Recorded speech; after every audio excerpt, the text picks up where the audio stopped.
தேமுதிக மக்கள் நல கூட்டணி ஆட்சிக்கு வந்தால் முதலமைச்சர் கூட அரசு மருத்துவமனையில் தான் சிகிச்சை பெறுவார் என வைகோ கூறியுள்ளார். மேலும் கூட்டணியில் 6 கட்சிகளின் தலைவர்கள் உள்ளதால் ஆட்சியில் எந்த தவறும் நடைபெறாது என்றும் அவர் உறுதியளித்துள்ளார். மதுரை விமான நிலையத்தில் செய்தியாளர்களிடம் பேசிய அவர் இதனை தெரிவித்தார். நாங்க ஆட்சிக்கு வரும்போது ஒன்னு சொல்வோம், சீஃப் மினிஸ்டர் முதல்ல இருந்து யாருக்கு உடம்பு சொல்லனாலும் கவர்மெண்ட் ஹாஸ்பிட்டல் ட்ரீட்மெண்ட் எடுக்கணும், தனியார் ஆஸ்பத்திரி போகக்கூடாது.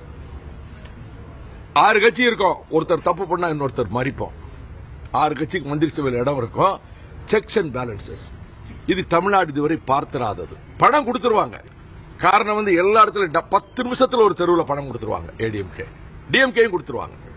ஆனா நாங்க கண்காணிப்பு படைகள் வச்சிருக்கிறோம், நாங்க தடுக்க நினைக்கிறோம். நூதனமான முறையில் கொடுக்கறாங்க. ஊழியர் கூட்டத்தை கூப்பிட்டு அங்க வர்ற பஸ்ஸுக்கு வேன்ல வரும்போதே 2000 கொடுத்துறாங்க பேர்லாம். ஊழியர் கூட்டத்தை உட்கார்ந்து இருக்கும் போதே அப்படி டக்குனு பாஸ் பண்ணிடுறாங்க. 2 கட்சியும் கொடுக்கறதுக்கு ரெடி ஆயிடுச்சு.